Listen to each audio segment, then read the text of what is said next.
may bago sila. Ito oh, may bago sila. Asan ba? Ito ba? Dali. May bago silang spokesperson na naman.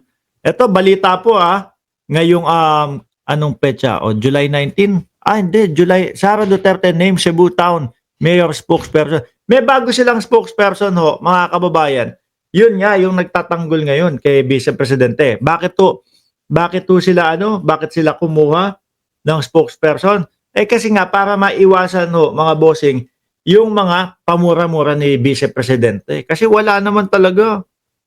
'Di ba? Sobra hong nagsasalita ang Vice Presidente na kayo dapat ganito. Professional kayo. Tapos siya, putang, yung mga ganong salita ho. 'Di ba? So ngayon, mga kababayan, naging spokesperson pala ni Sara Duterte named Cebu Town Mayor as a spokesperson noong 2021. Etong Pasko, no? Ayan. DOT, sabi pa dito, DOT fall short of 7.7 million arrival target ng mga Pasko. Palya din ho ito, mga boss eh. The Department of Tourism said Tuesday it fell short, no, of its 2024 target 7.7 million international visitors arrival according to only 5.64 million visitors December 17. Palya ho ito, mga bossing, yung Department of Tourism ho. No, ayan, bagsak. Ito daw po ay nagtatago, no, sa likod ng unity mo, sa likod ng pagbabago nung kay Pangulong Bongbong Marcos, pero mga maka-Duterte din po itong mga ito. Diba? Isa pang pasweldo ng bayan yung spokesperson, wala namang kwenta sa sinasabi. Nakakulong sa Hague, ama niya, mas inuna yung iyot man. O yan, yung mga palyado po. Sara Duterte, name, ayan. Kaya dito natin masasabi na talagang etong Pasko po, mga bossing Chipamo sir, talagang mga maka-Duterte din ho ito eh. Baka mamaya sabotahe yan ha.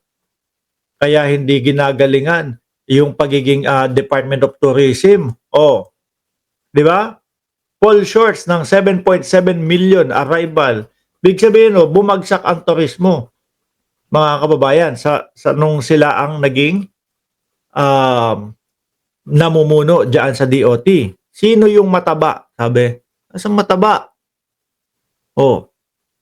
Ngayon mga kababayan, dakuin natin itong mga sabungero ngayon. Sa sabungero mga bossing, yung dalawang utol ni alias Totoy hawak na po ng PNP. No?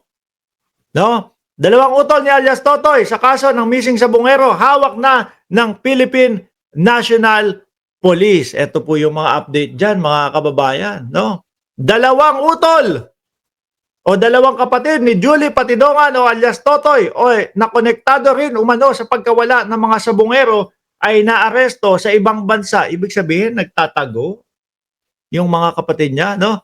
Naaresto sa ibang bansa at nasa kustodiya na ng pulisya ayon sa PNP National Police. Ayon kay PNP spokesperson Jean Fajardo, Webes, kinilala ang mga ito na sina Elakim at Jose Patidongan. Natukoy ng Criminal Investigation Detection Group ang lokasyon ng dalawa, kaya naaresto ang mga ito sa hindi tinukoy na bansa ng Southeast Asia. Baka ito mga to makadagdag doon sa mga sinasabi ni alias Totoy. Diba? Sabi ni Renato Enorino, daming pinagorgor ni Duterte na abogado, kaya siguro takot yung mga nasa Supreme Court. Tingin ko naman doon, baka bayad utang. No? Sinabi naman ni Fajardo na hindi agad inamin ni Totoy na kapatid niya ang dalawang batay sa kanyang salaysay. Napag-alaman, syempre, pagtatakpan, medyo ang gulo na ho, Ang gulo na ho. Meron din mga nakitang mga buto. Di ba ho? Doon sa Taal Lake, mga kababayan. May mga nakitang mga buto doon sa Taal Lake.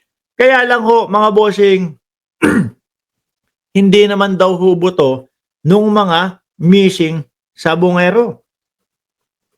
Di ba? Hindi naman daw po buto ng mga missing sabungero. Pero wag ho nating kakalimutan, mga boss Chipamo, sir, na meron pong mga binanggit na hindi lang po missing sa bungero yung mga itinatapon doon ho. 'Di ba? Ang sabi pati po mga drug lord o pati po yung mga big time na mga tulak itinatapon din daw po.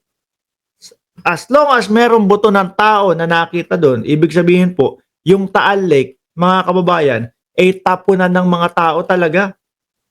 Tapunan ng mga pinapatay na tao. Sabi dito, PNP walang nahanap na DNA sa mga butong na recover sa Taal Lake, mga buto na nahukay sa sementeryo sa Batangas, nakuhanan ng 3 DNA profile. Pero wala doon sa walang nahanap na DNA sa buto ng mga sabongero. Baka po buto ng mga drug lord na sinasabi din po na diyan din ho itinatapon, mga kababayan.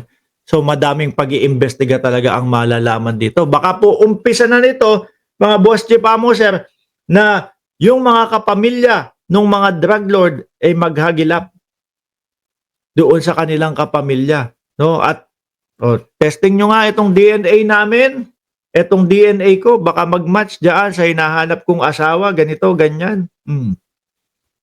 Mas madidiin ang dating Pangulong Duterte kung sakaling ganun ang mangyari. May panibagong DDS na inutil na naman nandiyan. Kaso patapos na ako. No? Pagod na ako. Mamaya, ano naman sila? Bukas ng umaga naman po yung mga panibagong mga DDS. Okay? Pero sa ngayon, magpapaalam muna ako, mga boss chief sir. No? Maraming salamat. And uulitin ko ho, huwag nyo pong kalimutan na i-subscribe itong Facebook page ho natin o i-follow itong Facebook page natin, mga bossing. Yan. Ano po? Ngayon po ay 21,000,000 na po ang followers dyan sa Facebook page. Muli po, maraming salamat and God bless po sa ating lahat.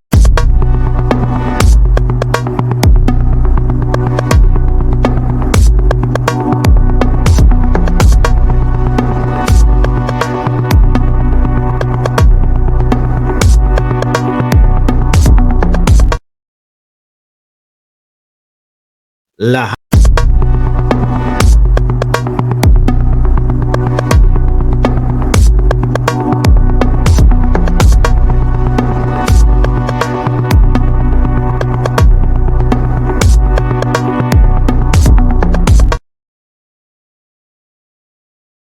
Lahat.